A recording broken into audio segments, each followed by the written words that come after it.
I think we are live. Let me bring that mic in closer to you, Munchie. Straight politicking. Alex Alonso. Munchie be the mayor. And I'm a little under the weather, Munch. How's it going? Oh man, all is well. Had a cold week. It's actually a very warm day, but had a little cold those last couple of days. I thought I'd be feeling better by today, but shoot, I ain't been sick since COVID. I caught COVID. What was that? 2023 is the last time I've been sick, so I'm not used to this. All my immediate family members caught COVID except for me and my dad. Did you take the vaccine? Yep. Oh, okay. Yeah, I did. I got COVID twice actually. The first time I got it was December of 2021, and then I got it in 2023. My daughter got it, and she had the vaccine. We all got it together. I'm like, dang, you got vaccinated and you still got it. Yeah, yep. I think that's what happened with my daughter also. Yeah, the vaccine. My oldest got it. Yeah. I never got the vaccine. I refused to get it. I didn't trust it, but I ain't tripping for those who felt they needed to get it. And I never get a flu shot either, which is pretty much, you can get it at CVS. I never had a flu shot either, but I got the vaccine because I'd rather get it because I'm the one running around outside and coming home. So me getting it make more sense than my two daughters, although my oldest daughter got it anyway. And I wasn't going to let my youngest get the vaccine, you know what I'm saying? Of course. So I thought it would be smarter if I get it, the one that be outside the most, coming in and out the house, you know what I'm saying? Yeah, I guess you was trying to protect those around you. Right. Yeah, I guess so. I just don't feel comfortable with brand new vaccine. It takes like 7 years to get a vaccine, go through all the trials of perfecting it. And then all of a sudden they just made up these vaccines like at the last minute. I was like, nah, I ain't going for it. But hey, they made my daughter take it because she was going to USC at the time. USC was basically forcing the students to get it. But I told her to take a religious exception to it. And she got nervous. They intimidated her, and she took it. I mean, I could understand some people saying they don't want to mess with the vaccine, but it was certain people saying that they not messing with it, and I know them, they do way more detrimental things regarding their body, and I'm like, oh, whatever. Yeah. So, your favorite podcaster, man, your boy from the 50s is home. He finally got out. Right. He ran the interview with Adam Sunday. They aired it Monday. Yeah, I saw that. It got like 100,000 views right out the gate. Yeah, last time I checked, it was like 200K. Oh, wow. No, I did well. Hey, man, I guess he's still a person out here that the people want to see. He hasn't lost a step. That's that fresh out. You feel me? And he didn't overdo it on the phone. Yeah. You know what I mean? Yeah. He gave people time to miss you. So hopefully for him it'll last. But, we all know that, your popularity on this thing called the internet, on this thing called social media, it goes up and down. And you got to do certain things to try to, keep your name, your brand relevant. And we'll see if he's able to maintain. The interview we just did, that went viral immediately. I think he got 2 months of that. Then after that, the numbers gonna be pretty much back to where it was before he left. You know what I'm saying? Yeah. Which wasn't bad though. But I remember saying something about he can't really be on the gang tip anymore. But I saw a clip when he walked out of the MDC. It was Crip walking. Yeah, he was banged out. What's that all about? During that interview with Adam, his lawyer popped up, and they exercised his right. They said they can't tell him he can't say 5-5 and all that. That's against the, what I'm saying, the amendment. Was his lawyer Rosenberg? Yep. Oh, okay. I didn't know that. Okay. So he broke down his conditions. Yeah, we're gonna have Rosenberg. I'm gonna have him pull up on the episode. I'm not sure if I'm just gonna have him pull up one-on-one or if you want to be a part of that. But we're gonna just do all legal shit, all legal questions. We'll even get into the whole immunity and Fifth Amendment thing, all legal stuff when I bring Rosenberg up in here, because I wanted to ask him about the open carry, if it goes into effect immediately. He said he believes it does, meaning you can, even the Ninth Circuit overturned that old law from 2011 or 2014. He believes that you could start open carrying right now, although there's a few people believe you got to wait. So I wanted him to provide some clarity on that. No, I want to be here when you run it with him, right? Because I got a couple questions. Me and you been going back and forth with this immunity. Yeah. Immunity thing and Fifth Amendment thing. And then what do he suggest when a client of his is trying to take the self-defense route? Because you gotta kind of, in a way, speak up for yourself, saying you was defending yourself, but they got this thing out there, it's a wobbler with the snitching, and so how do he suggest a person go about that? You know what I'm saying? And still maintain his, you know what I mean? Well, I don't know. Lawyers don't care about the whole snitching shit, so No, they don't care. But that'll be my question. What's the proper way to go about it when you trying to, you know what I mean? Well, I can tell you this: if you committed whatever you committed by yourself, you're good. But if you did it with someone else and other people were present, you're gonna have to implicate those people, and that's when you're not good. So it depends on like the circumstances and the nature of your offense. If you were solo bolo, or if you was in a group of people, because the prosecutors and them DAs is gonna make you identify everybody. You might have to start lying on the stand, and then before you know it, you're cooked. Yeah. I've only seen it done successfully when the defendant was involved in his situation by himself. Aubrey Berry, he's one. Tyrone Corsi, Esborn, he was just solo bolo. He just jumped out there and did his thing. Boom, boom. Actually, he didn't testify. He didn't even testify on his behalf. And that's what I'm thinking. Yeah. Man, you're supposed to let your because they suggest we don't even get up there anyway. You know what I'm saying? Yeah. So yeah, we'll tap in with him. And but I sent you a link to a police officer. It was a video of a cop testifying in an officer-involved shooting. It was a bad shooting where a cop jumped on the hood of a car. I believe I may have seen when this first happened. He jumped on the hood of a car and started shooting the driver of the car, and I believe he killed the driver. And there was a bunch of cops there, but that one cop that jumped on the hood, he got charged. Was the car moving? I'm not sure. I have a vague memory of this case from a couple years ago, but they had this other cop who was present wanting to testify against the cop who was the shooter. And that cop said, I'm pleading the fifth.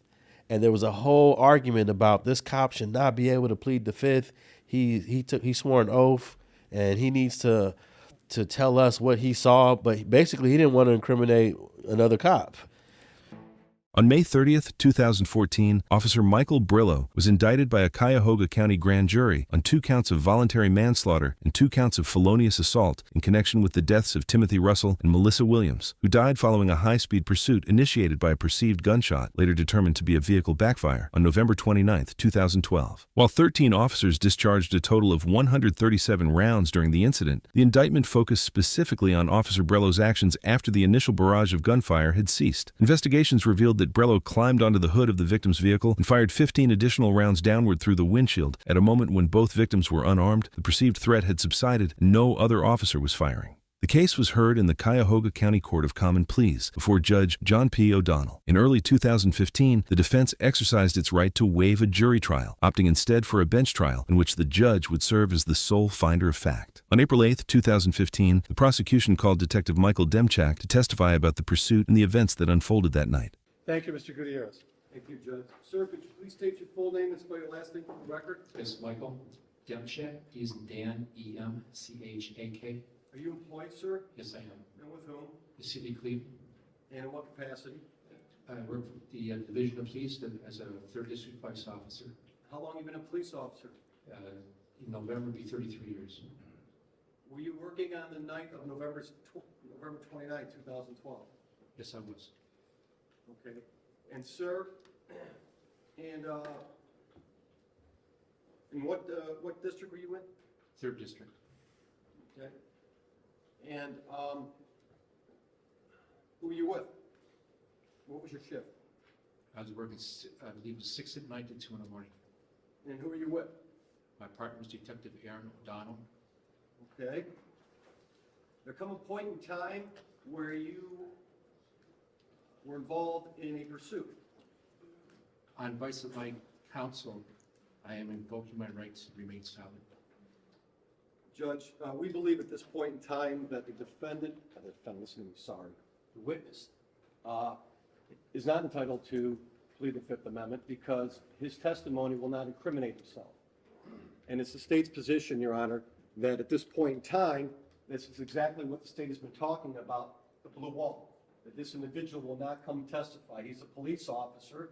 His loyalty should be the citizens of this.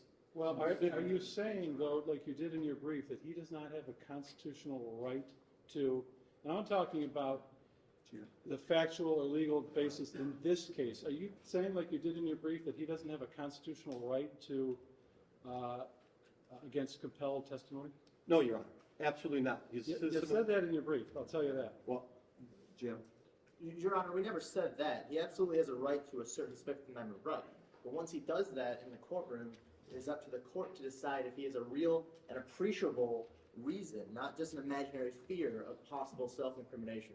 Our argument has always been in that brief that he does not have a real and appreciable fear. His testimony will not self-incriminate himself.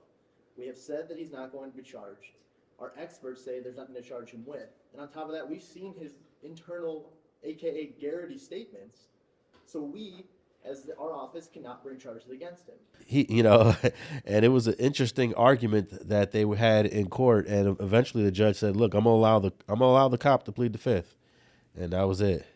I don't believe peace officers should be allowed to plead the Fifth. That's exactly what the prosecution was trying to argue, that police officers should be exempt from this. But the judge was like, hey, everyone is entitled to this amendment. We can't just start picking and choosing certain, jobs or professions that should be exempt from pleading the Fifth. So that's a slippery slope. If you're gonna say cops shouldn't be allowed to plead the Fifth, then who else, But this is the officer that was around, not the officer that did the exact crime, right? Correct. So this he shouldn't be able to plead the Fifth, bro. You a sworn officer, man. You know what I'm saying?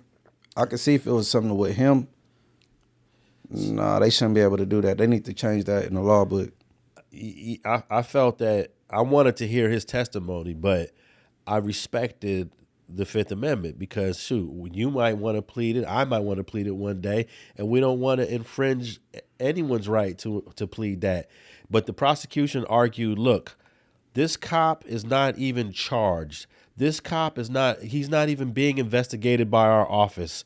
He must testify in this case. And it was really an interesting exchange. I agree with that attorney, bro. But it goes. He ain't never pled the Fifth about a suspect other than his coworker. But it's a good example of a person pleading the Fifth who's not guilty of anything.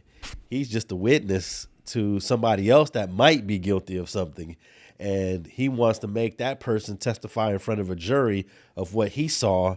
This other person that might be guilty, this other cop that jumped on the hood and started shooting inside of a car, which that's crazy in and of itself, right? The shoot a person. So how much time he end up getting? I don't even, I don't know. I didn't keep up with that. But yeah, man, I think the Fifth Amendment and what's the other aspect that we were talking about regarding? Talking about the First Amendment. No, talking about him being able to speak freely because it's amendment. No, getting immunity. Getting immunity. Oh, okay, immunity versus the Fifth Amendment, but it's another one also. The judge in that video, that judge said, if you want this cop to testify, give him immunity, right? And the prosecution was like, we don't want to give him immunity because we're not even investigating him. He's not even charged. He's not even a part of he's not even identified as a cop that did anything wrong. So why would we give him immunity? Hey, if you want him to testify, because basically immunity strips you of the Fifth Amendment right. So if the prosecution really wanted him to testify, he could have gave him immunity, and then that revokes his Fifth Amendment privilege. Hey, man. They didn't want to give it to him. That's why we got to sit down with, how you pronounce his name? Rosenberg? Nicholas Rosenberg. I believe immunity is for snitches, bro. Well, that you're right. It is for snitches, but it's also for other groups too. It's not the only people that take advantage of immunity. That cop could have, if they would have offered him immunity, who knows if he would have took it.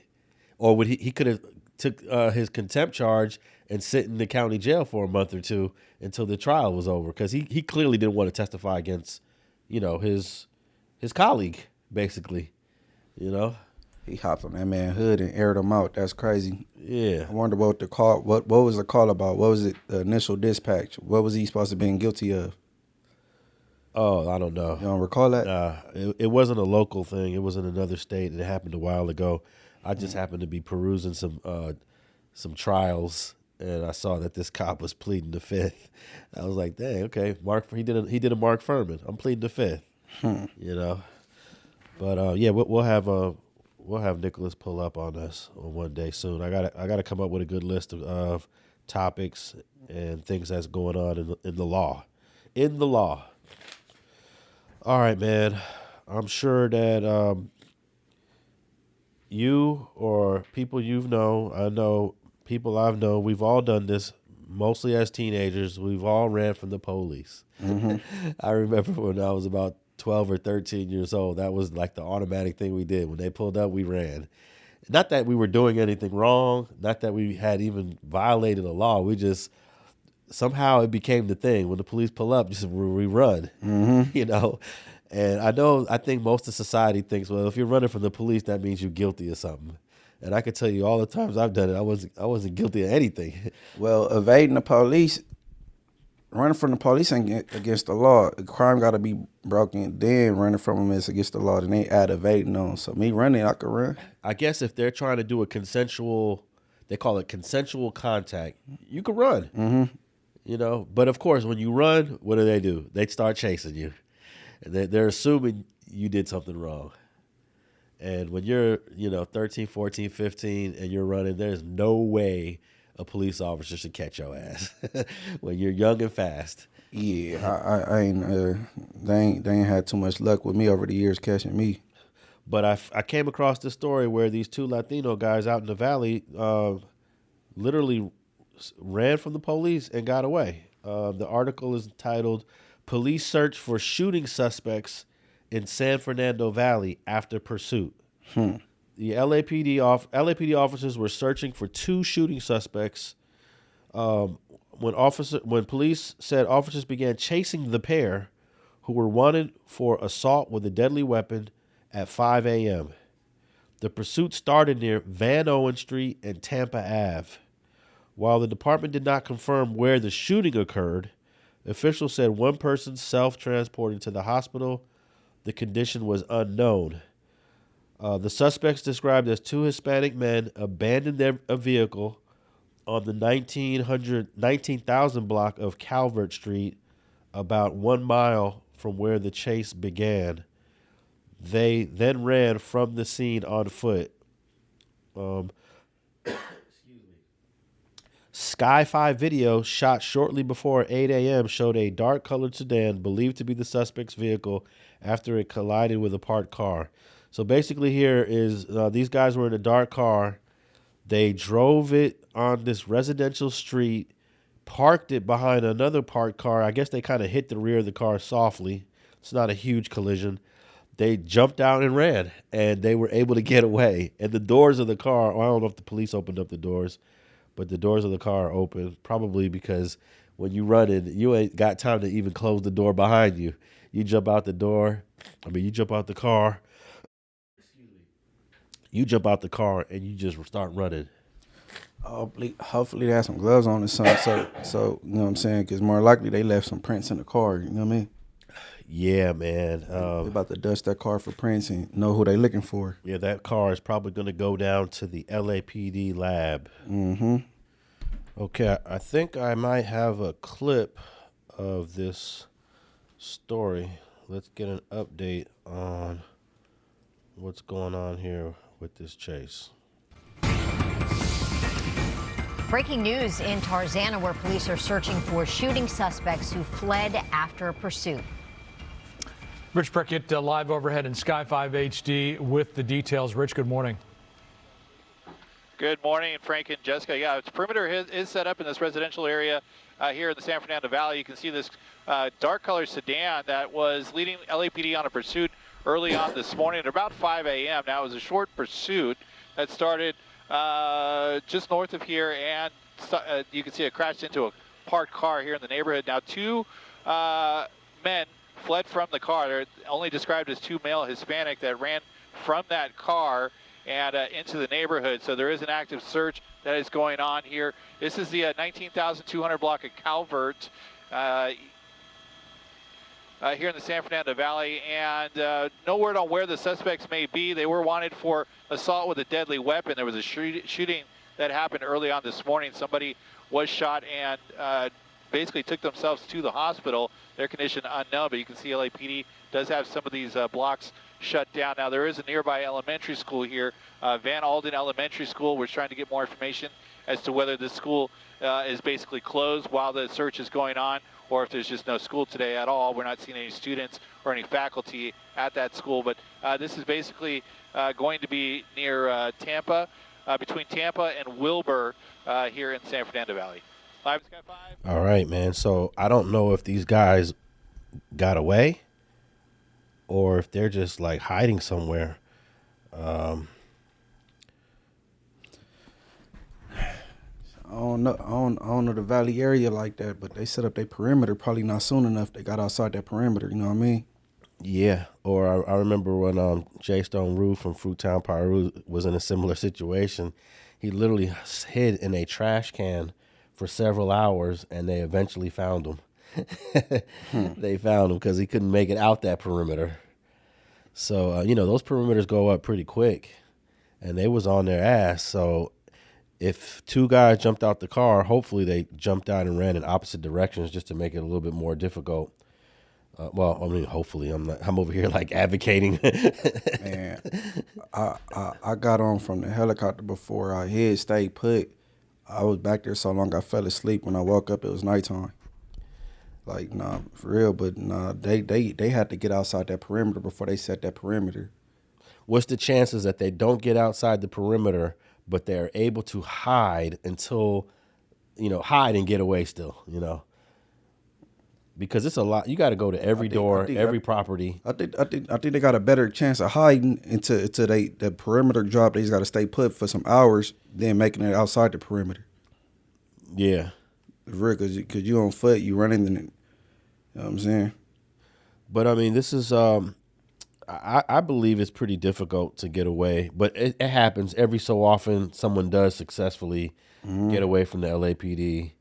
Helicopter, car chase, all of that. Them helicopters got them heat sensors and all that. They be on it. They be on it. Yeah, I saw one the other day where the car went on an underpass of a freeway, and then the helicopter was on the car, but then you didn't see the car come on the other side, and then I guess the person got out the car, started walking, and was able to flee the scene. He left the car underneath. Got to walking with the regular pedestrians. Got to walking, yeah. And I thought that was pretty clever. That was some fast thinking. That was some quick thinking. Yeah, man. So I wanted to look up what hood this shooting took place at, but they haven't released the original location of the shooting. You can still get the approximate because they said it was a mile north from the streets they named. Yeah, well, they also said the pursuit started near Van Owen in Tampa, but they wouldn't say where the person was shot at. So I don't know. But yeah, man, that's some LA gang news. Well, I'm assuming gang. We don't know.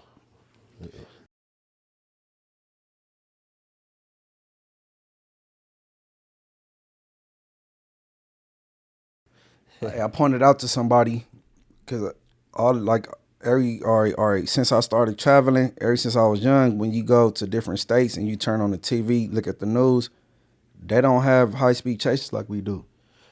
Yeah, because they're not as open space as Los Angeles is. That's every day out here in California, getting on from the police and just. Yeah, and it's also like big TV ratings. For some reason, whenever there's a high speed chase, the news loves to show it, and people tune in. We want to see. I think people are tuning in because they're rooting for the guy to get away. Yeah, and then they get to interrupting basketball games, your favorite show, breaking news, and they just cut to that.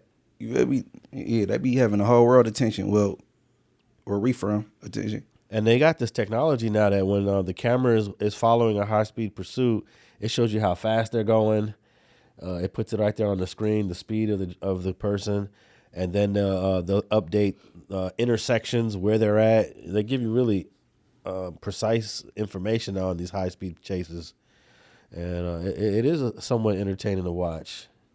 Yeah, I was just tripping off. I'm like, dang, I don't know this is in no other state. I'll turn the news on, I'll be in different places, and like it just don't happen other places. I think the other city where it could happen because they got a lot of space is in Houston. Houston is an open space city, and it's pretty large, but I don't really tap in with their high speed pursuits. But yeah, LA is the king of it because the helicopter was started in Los Angeles. Is that right? The ghetto copter? Yeah, the police helicopter. LA is the first police department to do it. Now they all got them across the country, and that's a big part of the pursuit. Without the helicopter, they'd be in a lot of trouble. Yeah, a lot of people get away without the helicopter. All the news broadcasts, they got it. KCAL 9, turn it in. Fox 11, everybody covering it, not just the police. Like, hey, I wonder how they direct traffic in the air as far as that when you got the police department following the suspects, but you got these other helicopters that's news from the news stations in the air also. They're at different elevations. So the LAPD the police are at a lower elevation, and the news are at a higher elevation, so that there's no interference. Yeah. And sometimes when you're watching, like they have multiple news helicopters up there, you see them passing each other. Like you'll see one helicopter passing underneath another helicopter, but I haven't heard of nothing really crazy happening up there with these helicopters. Me neither. They seem to have figured it out. Just stay out the way of the LAPD and then the sheriff. And does Inglewood have a helicopter? But because they're near the airport, they probably can't really use it. No helicopter. If a chase start in Inglewood, if it start in LA and they get to Inglewood, that the helicopter go either fall back if they ain't got a good dispatch to stay on you. You know what I'm saying? Yeah, because that right next to the airport, the plane coming and going, all these flights coming in and out. You know what I'm saying? Yeah, I guess that's a good place to go when you're being chased. Go into the airspace of the airport. Like that's what a lot of people do. They be on they high speed chases and they head towards Inglewood, smash through Inglewood. And is that where those guys in Compton end up going to Inglewood when they were in YG's Escalade? I don't know where they went. They went on a high speed pursuit. Yeah, they went, but I don't know where it ended at though. For some reason, I was thinking it started in Compton, right? For some reason, I could be wrong on this. I just thought Inglewood sound kind of familiar though, but I ain't sure. Yeah, I never really got an update on that. That was a few years back. Bulletproof Escalade. Can't go that fast. A bulletproof Escalade. Them bulletproof trucks be slow. Them doors be too heavy. Yeah, the Escalade's already a 6,000-pound truck. Imagine with the bulletproof. 600 pounds or tons? 6,000 pounds. That's how much mine weighs. And when you add the bulletproof to it, and then the gas mileage goes down. Like the I know Barack Obama's Cadillac, when he was in the White House, got 9 miles to the gallon. You know, It don't matter for the president though. They gassing up. They on full. yeah, they don't care. All right, man. I saw this interesting story here locally in Southern California. The title of it is "Missing Girl's Leg Discovered in Southern California Desert. Suspect Arrested for Murder." It just made me think of the Masakodi story of the decapitated arm. This apparently is a leg. It's a sister, young 17-year-old girl named Tania Tovar. She was last seen in Hemet. And if you know about Hemet, we don't really get a lot of Hemet info, but every time I talk to people about Hemet, they always tell me, "Hey, be careful, Alex." You going to Hemet? Oh yeah, just be careful, because Hemet is like now the. I guess that's the ghetto part of the IE. Yeah, man, it's like it goes up. So it says here, a man was arrested on suspicion of murder after a leg of a missing 17-year-old Southern California girl was discovered in the desert. Tania Tovar, 17, was reported missing on December 1st in the city of Hemet in Riverside County.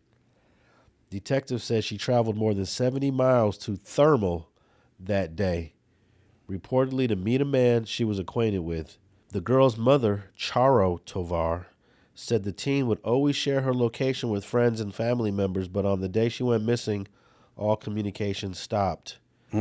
As authorities continued searching for the girl, on December 21st, deputies from the Imperial County Sheriff's Office were alerted to the discovery of human remains in a remote spot near Portsmouth Avenue and New Haven Court in Vista Del Mar area of Salton City.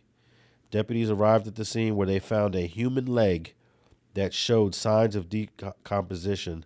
The leg was collected by the coroner's unit and sent to the forensic pathologist for examination. The pathologist was unable to provide any identifying information. Over the next few weeks, deputies worked with outside agencies to develop a DNA profile. And in February, authorities were alerted to a positive match of Tania, who was missing since 2025. Mother's DNA swab was compared through rapid DNA analysis comparison of a positive match. Detectives later tracked down a suspect in her appearance, Abraham Feinbloom, 51 years old. And he's just a white, older man. Is seen in this booking photo from Imperial County. He was apprehended, taken into custody for murder and resisting a peace officer. Just a crazy story.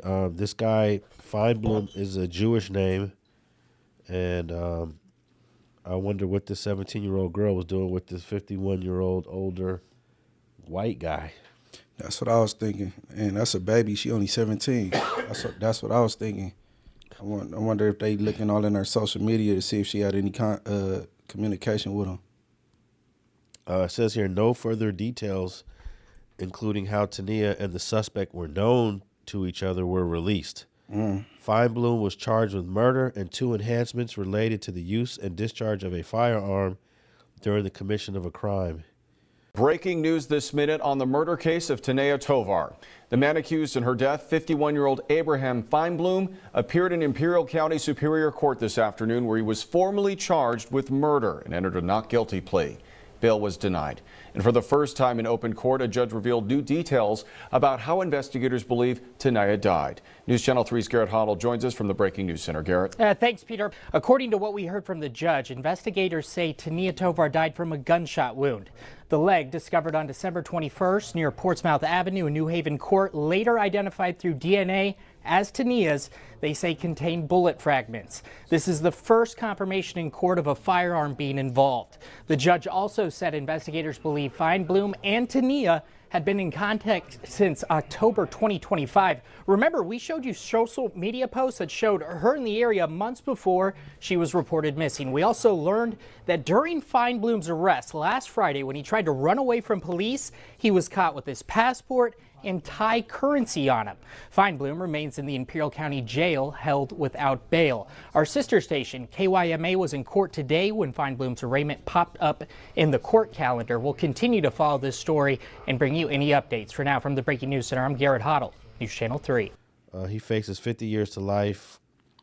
They're still gathering information on what the hell happened to this girl here that was last seen in Hemet, one of our cities in Riverside County. That's murder and mayhem. Well, we don't know if how the leg. It could have been that he dumped the body somewhere, and then maybe some coyotes, got to her, or some mountain lions. We got a lot of wildlife out there in the desert, bro. We got a lot of deadly animals out there.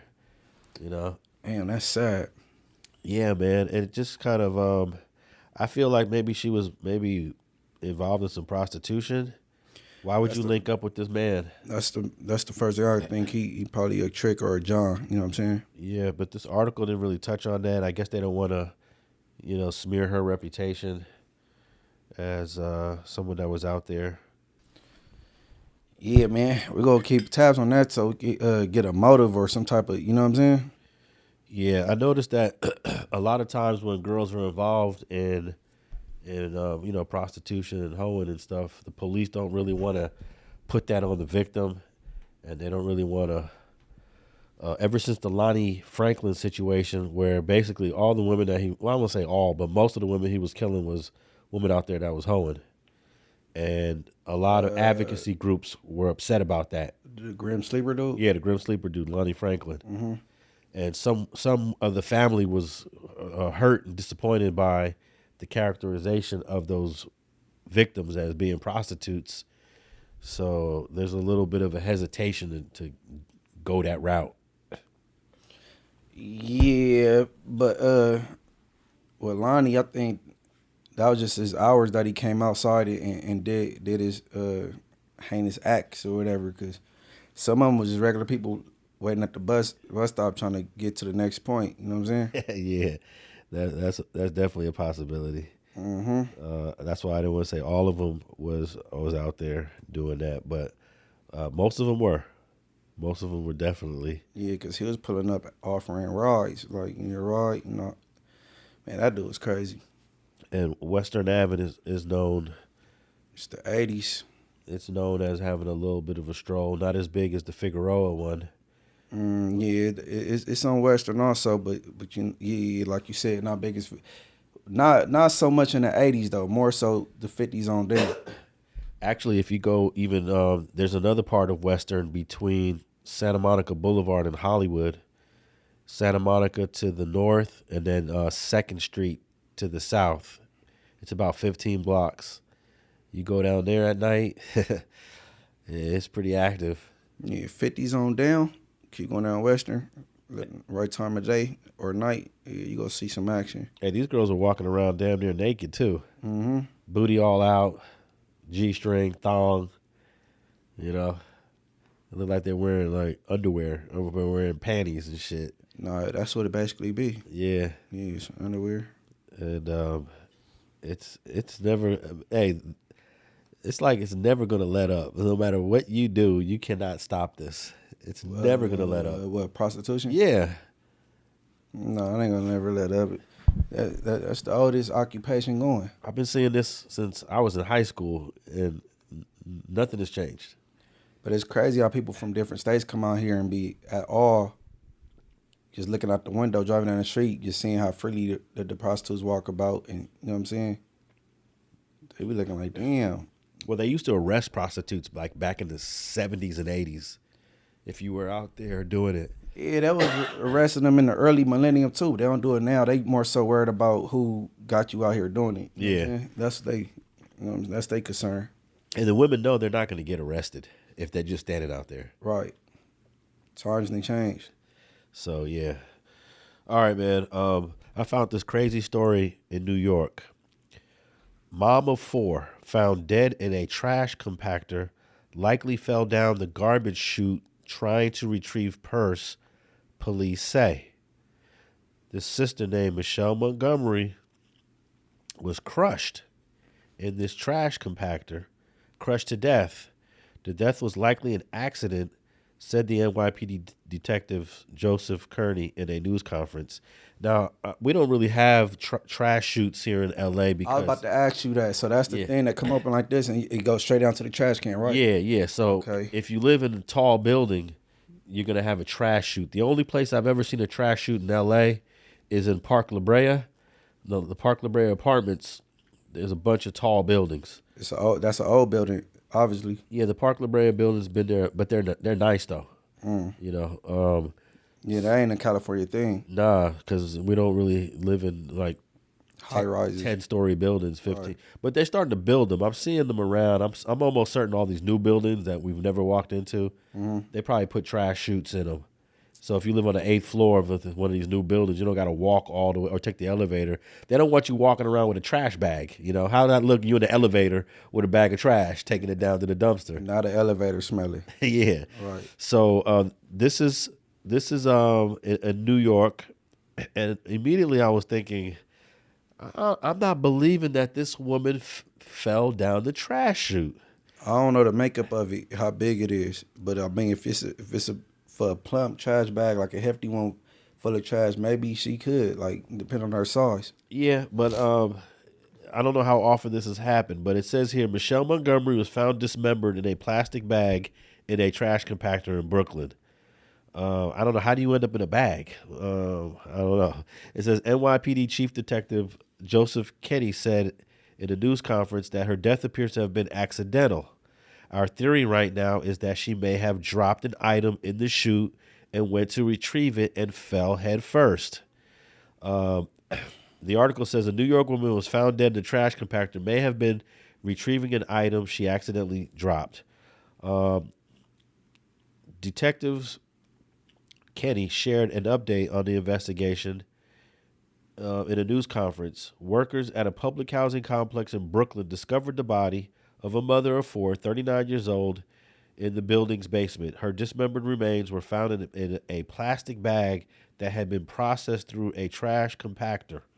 Investigators initially suspected foul play, as she was covered in wounds and slashes, but Chief Kenny said her death now seems most likely it could have been an accident.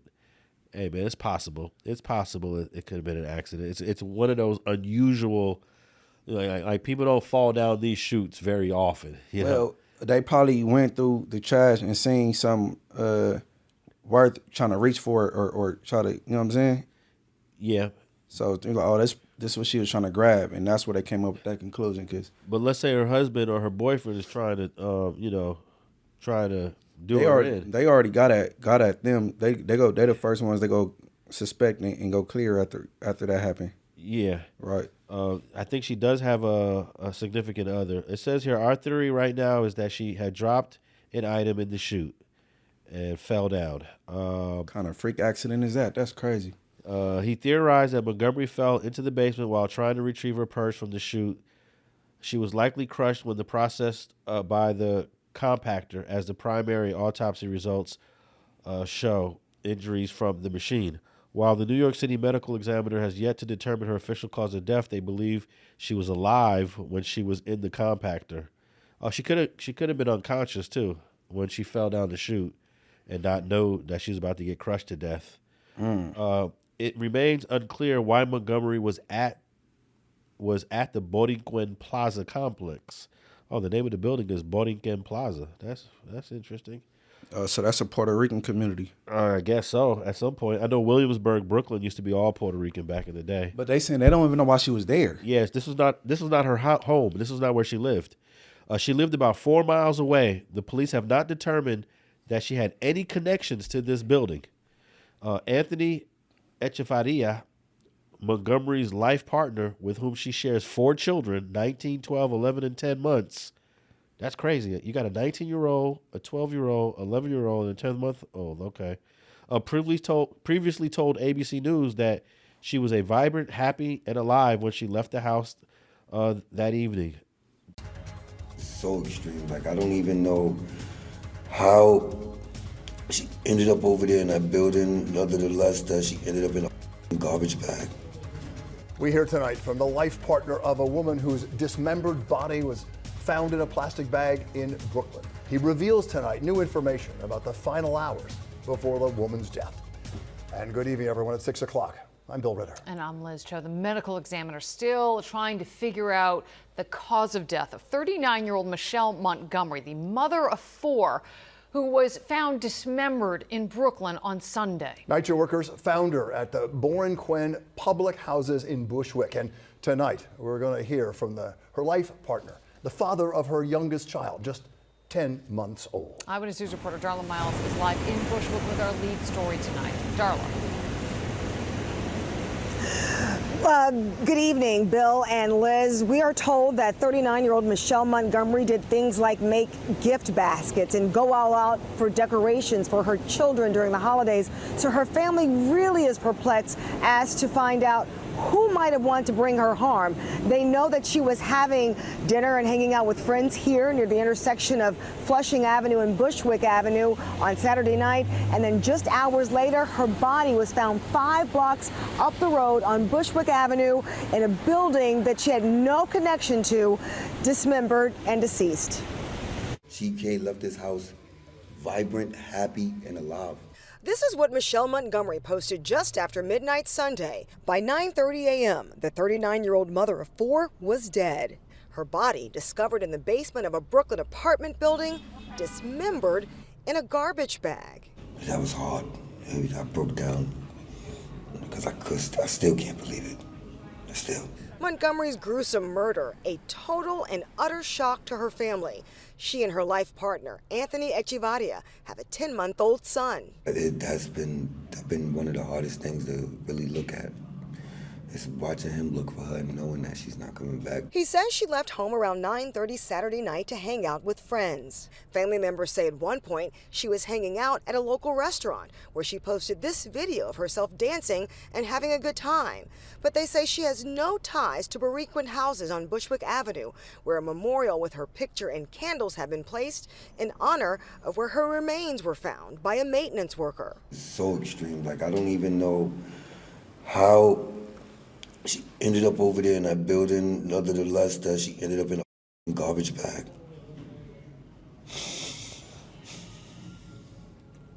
That is like mad extreme. Echevarria pointing out these TikTok videos of her fun-loving spirit and her dedication as a mother. Super mom. She made sure none of these kids wanted for nothing.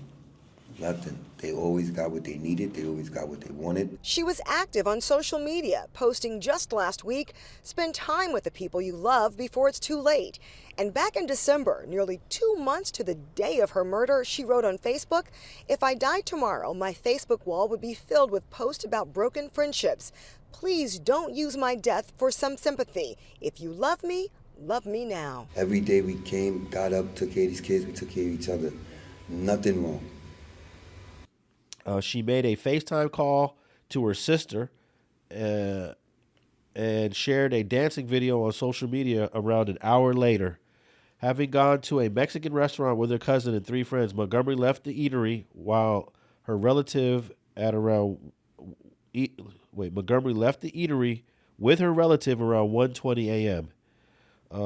She separated from her cousin before entering the housing complex by herself at 1:39 a.m. So she's going into this building that no one knows why she's at this building at 1:30 a.m. I'm guessing she's going to see somebody.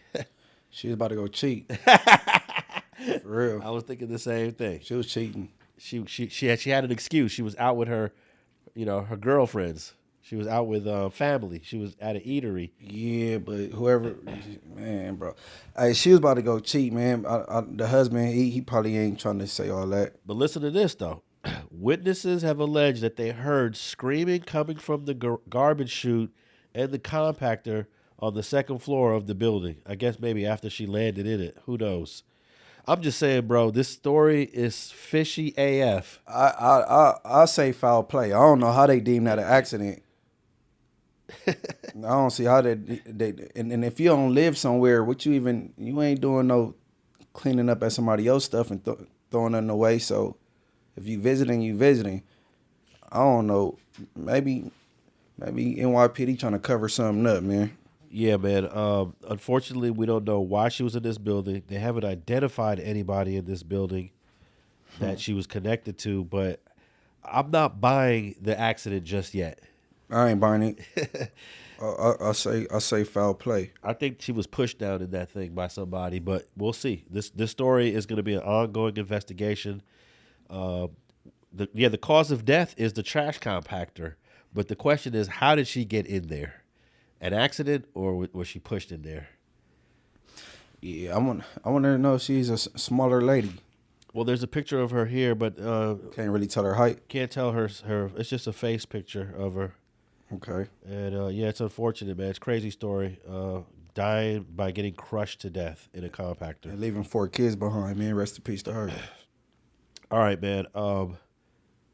Hey, this young pastor, he was in his late 30s, and he was a pastor of this church doing his thing, but apparently he was doing his thing too much. He was doing his thing too much because he got to buying Audis, he got to buying jewelry, he got to looking fly on his YouTube channel, and turns out he was buying all this fly stuff with the church's money. And that's been a thing recently, and everybody been talking about it. It's been a topic in a lot of rooms about pastors, preachers doing this. Pastor Adrian Davis. Where he from? What city? What city? What state? What city? What state? Well, he got charged by the feds in Huntsville, Alabama. Huntsville, Alabama. Now, I checked out his YouTube channel. I checked out some of his stuff. And, yeah, dude stayed fly. Jewelry, clothes, cars, all that. But he was he used close to $500,000 of the church's money for his own personal gain. I wonder how they figured that out, though. Well, here we go. I got I got a couple videos and I got a couple articles on this. And, you know, he's a brother, unfortunately. He take advantage of the church's money. Adrian Davis, pastor, embezzled over $400K from church, gets 5 years in prison. Adrian Davis, a disgraced pastor from Huntsville, Alabama, who embezzled more than $400K from his church, has splurged on cars and luxury items, has been sentenced to 5 years. U.S. Attorney from the Northern District of Alabama announced the sentence of the 42-year-old Davis, who was once the led Nation's Worship Assembly in Huntsville. Davis was sentenced by a U.S. District Judge following his guilty plea last October to wire fraud and filing false tax returns. Davis betrayed his congregation when he abused his position of trust for personal gain. Adrian Davis stole funds from parishioners and filed false tax returns to conceal his crime. IRS Criminal Investigation Special Agent are dedicated to ensuring that individuals hold positions of trust within the community and of those positions to participate in fraudulent financial activities are held accountable. Authorities said that Davis, who was still being platformed by churches as recently as 6 months ago, embezzled $434,000 from 2018 to 2020. And in 2018, he was in his late 30s. So he was relatively a young pastor doing his thing. It says here, among his purchases Davis made with the church's money was an Audi A7, which he bought in 2018 for $30,000. In 2019, he used $45,000 of the church's money to buy a GMC Yukon. Damn, he got his personal car, the gas saver, then he got the truck. Davis also paid $117,000 for personal expenses on an American Express card. He splurged $5,000 on a Louis Vuitton bag, $5,300 at Fight Club, a world-renowned sneaker consignment store in New York City, well, for exclusive and vintage sneakers. Hold on, 53,000? Let's see, or 5,300. No, he splurged $4,900 at Louis Vuitton, and then $5,300 at Fight Club. Okay. And in March of 2020, Donnie Harper, who owns and founded Company Apparel in Cincinnati, Ohio, shared on Facebook how he opened his store for Davis when he visited the city. So this guy just loved to buy stuff. And looking at his YouTube channel, you know, he was always fresh. He was always fly. Damn. Hey, so man, hey, these pastors that's taking the congregation bread or whatever, doing what they doing, they messing up the market, because now when you got a clean pastor looking good up there, drive a nice car, everybody gonna be wondering. Yeah. All in his business, counting his pockets. You know what I'm saying? There was a pastor named Creflo Dollar. I thought that was a crazy name. And dude had private jets and all kind of crazy stuff. But I got a clip here of when he was first arrested. Mm-hmm. Let's see here. Here we go. Let's go with this clip here. This is from WAFF in Alabama. First on 48, federal court documents obtained by WAFF show a former Huntsville pastor is going to plead guilty to federal wire fraud charges after he spent hundreds of thousands of church dollars on luxury items for himself. WAFF 48's Faith Delp has more on his purchases and his charges. Adrian Davis was the senior pastor at the now closed Huntsville branch of All Nations Worship Assembly. New court documents show that Davis used the church's money from around 2018 to around 2020 to buy cars, shoes, and much more. This is Davis back in 2019, during the time he is accused of taking funds from the ANWA church. Court documents say he bought a $30,000 Audi and $45,000 GMC SUV with the church's money during this time. They also say Davis used the ANWA church's fund to pay off over $100,000 of his own credit card debt. Court documents say some of the purchases on that credit card include a $4,900 purchase from Louis Vuitton and more than $18,000 in jewelry. The documents also say he used the church's money to pay his mother's mortgage. In addition to the wire fraud charges, Davis is going to plead guilty to filing a false tax return. Court documents show in 2021, Davis filed a false tax return stating he made around $138,000 in 2020, but he knew he received more than that. Court records show Davis has signed a plea agreement, pledging to plead guilty to federal wire fraud and filing a false tax return. As part of the agreement, he will have to pay back over $400,000 to the church and another $100,000 back to the IRS. He is also facing up to 23 years in prison across all charges. Okay, so that was before he took his 5-year deal. That's after he pled guilty. And what's really going to kill him is that he's got to pay restitution in the amount of $500,000. Imagine how long it's going to take him to pay that off. Hey, now he about to be in there leading prayer call in jail. Well, he could start paying his restitution while he's doing this 5 years, but I don't know if he's got that hustle in him. The prison hustle is a little different than the church hustle. Yeah, because I know a lot of guys that pay off their restitution while they're in prison. So, you know, you heard how that he was facing 20 years, but, you know, they never max you out, huh? No, he gonna do like 2 years and do like 3 in the halfway house, or do 3 or do 2 in the halfway house. Yeah. So here's his deal here. Well, now to our top story. A former Huntsville pastor who stole hundreds of thousands of dollars from his own church just learned his fate in federal court. 831's Daryl Green joins us now live in studio with this sentence. Daryl. Yeah, Demetria, 42-year-old Adrian Davis will spend 5 years in prison for embezzling more than $400,000 from his church, All Nations Worship Assembly. A U.S. attorney says Davis used his role at All Nations Worship Assembly to take money from 2018 to 2020. Federal prosecutors say Davis used church funds in 2018 to buy an Audi A7 for nearly $40,000, and in 2019 to buy a 2016 GMC Yukon for nearly $46,000. They say he also used church money to pay credit card bills for luxury items and jewelry, with none of the purchases approved by the church. Now, the 5-year sentence comes after Davis pleaded guilty to wire fraud and filing a false tax return in October 2025. Reporting live in studio. Yep, he's going to the federal penitentiary, probably going to a low.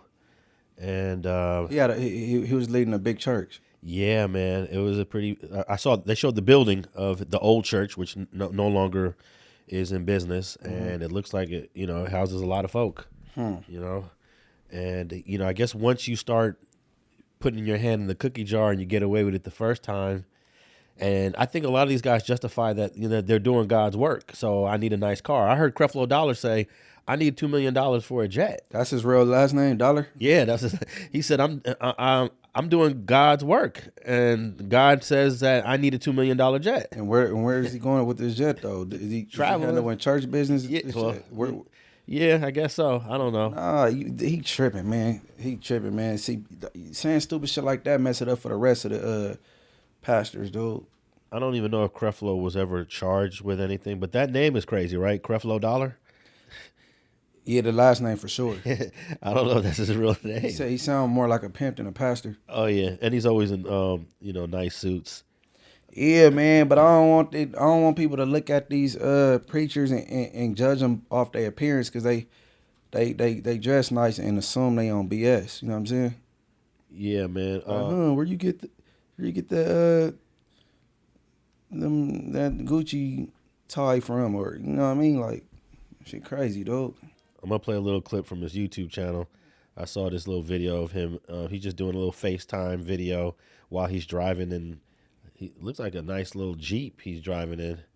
That might be the SUV purchase. Oh yeah, maybe the truck, the GMC. Yeah, maybe that's what. Here's a video of him maybe in one of these cars that he bought with the church's money. Here we go. Beautiful people, I hope you are having an amazing Saturday.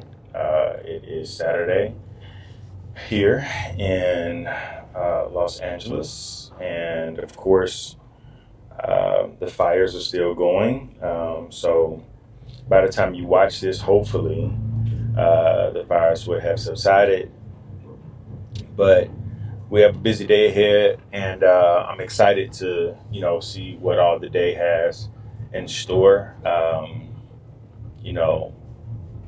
The mantra, the motto, and the movement is, it's a beautiful day to create. All right. I just want to play a little bit of that. It's a long video. He did a lot of lives on his channel. He hasn't posted anything on his channel as of late, but that's the voice of a church scammer.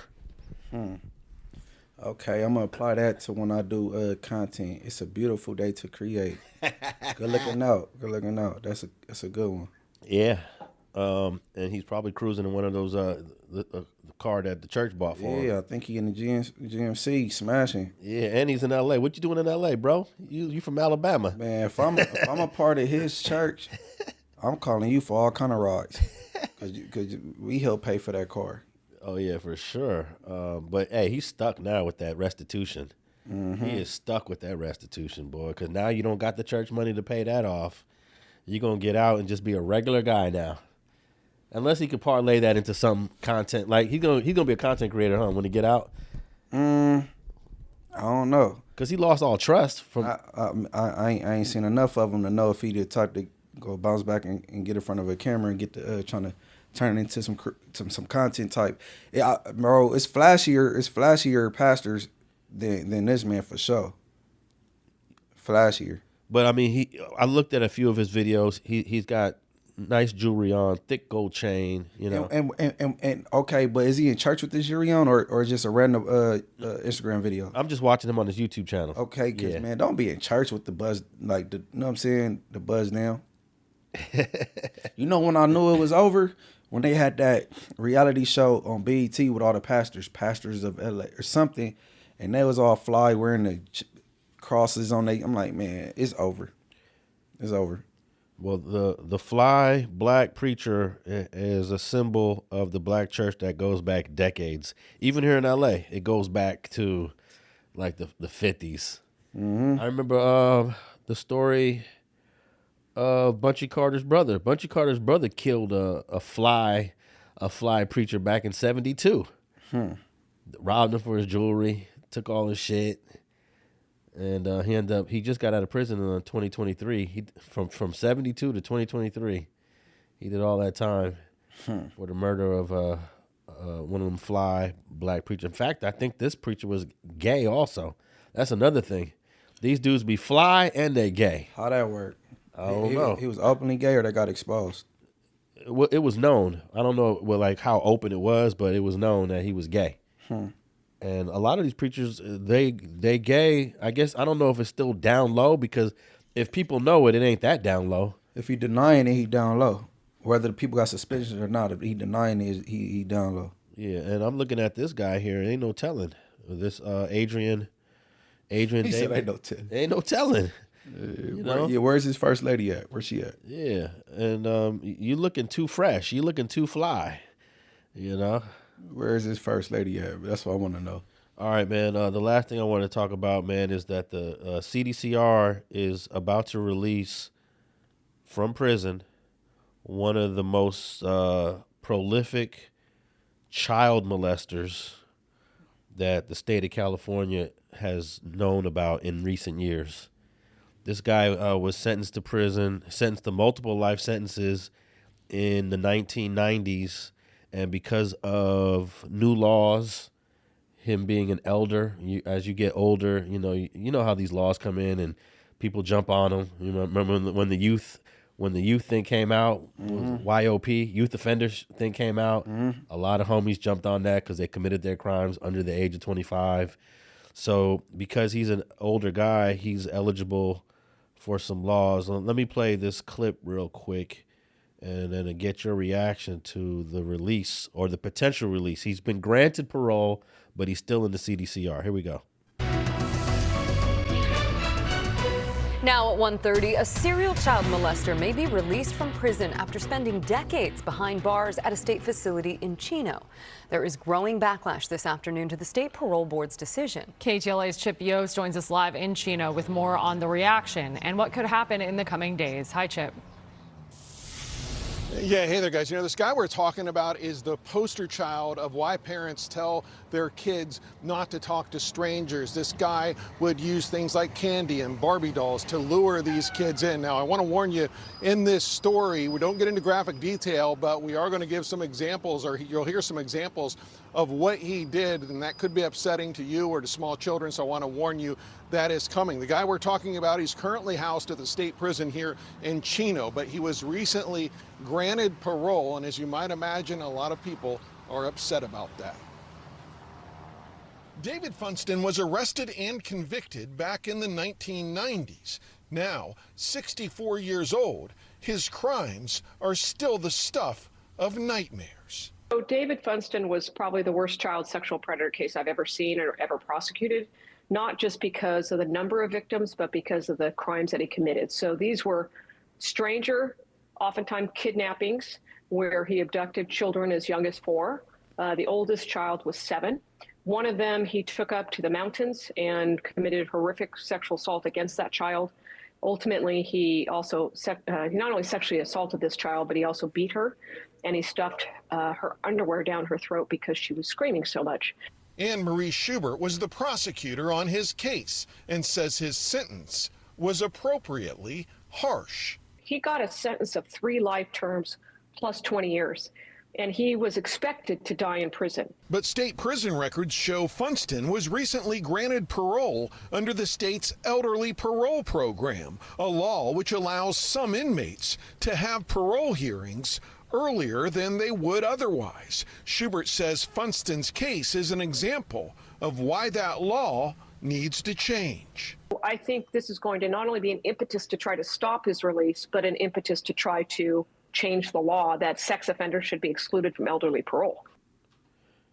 There you go. David Funston, a prolific child predator, was granted parole, but he's still in custody because the governor has to sign off on it. I don't think this is one offense that I think that you should not be released on. I will be very disappointed if this guy is back on the streets again.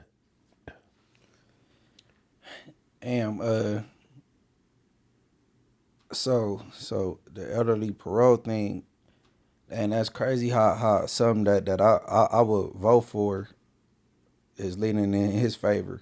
I think that law was poorly written because there's a couple other laws that that are very advantageous to inmates who've been serving a lot of time, but there's criteria of how to be eligible for them. And most of the ones that I read says that child sex offenders are not eligible for it. So how is it a sex offender is eligible for this one? You know? Hey, but what I do know to be fact, people that commit sex crimes, they always get a second chance to get back out there because they look at it like an illness, as if it could be corrected. But when they do get back out there, they typically strike again and do the foul act again. So yeah, he's supposed to die in prison, bro. Yeah, I don't know what the data is on a guy in his 60s reoffending. How does the CDCR even know if this guy would reoffend? It's different from someone who commits murder at the age of 21. Mm-hmm. We know that as you get older, your desire to kill somebody, it wanes. Mm-hmm. And most of the time, the peak time of people wanting to kill is between ages 18 and 25. Once your brain is fully developed after 25, you become more wiser and you make better decisions. You have better decision-making skills. And then, of course, while you're in prison, you're taking all of these self-help classes about anger management and about domestic violence. What can you possibly do in prison as a sex offender? How do you correct that? Yeah, what are the self-help? I'm unaware of this because I don't talk to sex offenders. But what are the self-help programs in prison, if they even exist for sex offenders? Like, can you take classes and then at the end of that, all right, you've been cured? Like, I don't even know what they offer for sex offenders. I don't know. I'm not all these PC yards. I know they got something for him in there. That, you know what I'm saying? And then check this out. He was eligible for parole the very first time in 2022, and he was denied 3 years in 2022. That was the first time he was eligible. Denied 2022. Then he's up again in 3 years, which would be 2025, and they granted him on the second chance. Hey, and that's not likely for a lot of people. I know, isn't that crazy? It takes dudes 3, 4, 5 times. Mm-hmm. Sometimes they don't go. They just wave it, gain some more accolades, some certificates, then come back. So in 2025. In September 2025, he was granted parole, and then the governor in early 2026, the governor referred the decision to the complete parole board. And usually, when the governor does that, he wants a second group of the board, because the original board is only 3 people. When the governor sends it to the full board, I think it's like 11 people. So, and then those 11 people reaffirmed the decision. Hey, how old is he? You got his exact age right now? Yeah, he's 60. I think it said 62 or 64. 62, 64 ain't that old. They ain't that old. So they releasing him in the 60s.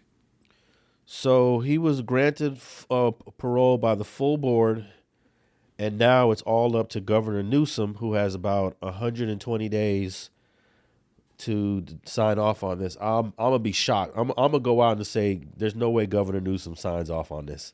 It's too much backlash. I don't think he is either. It's too much backlash. And this guy wants to be president, Governor Newsom. He wants to be president. Imagine releasing this guy and you running for president. You giving ammunition to your opponents. Right. He ain't gonna release him. Yeah. That's the first. That's gonna be the number one thing. Do you want to elect this man as president of the United States, who let out the most prolific sex offender in California? Yeah, whoever he running against gonna say he support predators, and you know. Yeah, we've already seen all this Trump and Epstein stuff. It's not aging well for Trump right now. His poll numbers are down. His what numbers? Yeah, even the people who elected Trump don't even like him now. A lot of people who voted for him don't even like him. Man, I don't know. So you're saying there's no way that Newsom signing off on this, huh? No, he can't, especially if he's looking to be president in the future. Aside from the president thing, I would hope not. He wouldn't grant this dude his freedom after going down as one of the prolific child molesters. No, I don't. If Governor Newsom was not running for president, I think he might sign off on this because he's a very liberal, forgiving, second chance, he did his time type of guy. But I'm sure the people in his circle right now are saying, Gavin, you can't do this one. You got to pass up on this one. And we'll find out in about 3 or 4 months. Man, that's crazy. That's crazy, man. It's a lot of people in line before him that deserve a second chance. And the fact that he got it on his second parole board. Yeah, that's crazy. You know, it's unacceptable. And I got to say, board, y'all messed up on this one. I can give you a list of about 20 guys that if you're feeling this way about Mr. Funston, is that, how do you say this guy's name? Him being in Megan's Law getting released ain't enough. Funston, David Funston, Funston. I think the board messed up on this one. Mm-hmm, they fumbled. And then when they gave it to the full board, when they give it to like the whole 11-member board, usually you got 11 people, at least somebody's going to say, yeah, we might have to reverse this one. They didn't reverse it. Yeah, where the women at on that board? I don't know. Or do these people even have kids? They got to. Out of 11, they got to. Somebody do. The only way I would approve this guy getting released is if he made it to like 80 years old. Then maybe. Nah, he would have to die there. Nah, you messed up somebody's psyche for the rest of their life. I know, but and you targeting kids that's innocent between the ages of 4 and 7. So you don't approve of any release of this guy? Nah, he's supposed to die there. Yeah, okay. I don't object to that, but if I'm gonna release him, I'm gonna wait till he turns 80. At that point, you have no ability to harm people at that age. You know. At 80, you can harm a kid. A kid is innocent, especially the age groups he like between 4 and 7. Yeah, but an 80-year-old won't have the energy to even be in those circles. You know, this guy, when he was young, he was driving in cars, picking them up, luring them in. As an 80-year-old man who's probably going to be suffering from other illnesses, he's going to have to be dealing with his health. I don't think you have the energy to go out there and do that. I mean, we don't see 80-year-old guys get arrested for this shit. Nah, he's supposed to die there, man. All right. Hey, nah, for real. And I don't know why they look at these dudes like it is an illness, right? So they not looking at them like they just committing a crime and being a criminal. They like, you know what I'm saying? They let them back out to do the same shit again and strike again. Just like the Grim Sleeper, he went to jail and went low for some years and came and struck back and did it again. And hell no, that's a behavior they can't help, man. You got to sit there, man, let that shit out in the penitentiary and die there. I wanna at least think that maybe they had some experts that submitted some reports saying that we've interviewed him, we've spoke to him, we're experts in the field of people who have this illness, and we believe that at this age he's at now, he is not a threat to society. You know, I'm assuming they had some experts, because there's no way that the CDC is just. You don't even want him to get out and go around family members having a little relative sitting on his lap or come here. I got some. Nah, he got to stay there. Yeah, but I'd like to get the board's paperwork on how they decided to release him. I'm assuming they got reports from a few experts, because you know there's experts that deal with these type of people and research them and research their brain and they believe they have an understanding of men like this guy. I bet. All right, man. Morals over money. Morals over money. Everybody like, hype, and subscribe. What's the latest thing that you want us to go watch on your channel right now? I dropped speaking on Crip Mac release. He's back and forth with Christopher Lovejoy and this dude that's going back and forth with the Detroit rappers. That's out the South Park, Avalon community. You know what I'm saying? So everybody go check it out. All right, man. Alex Alonso 101. I'm sorry that I didn't have the energy that I usually have when we're bringing you straight politicking. But tap in. All social media platforms. We're also on YouTube. Check out the clips. Watch the full episode. Listen to the audio, Spotify, iHeart, and Apple. Give us a rating. And we out.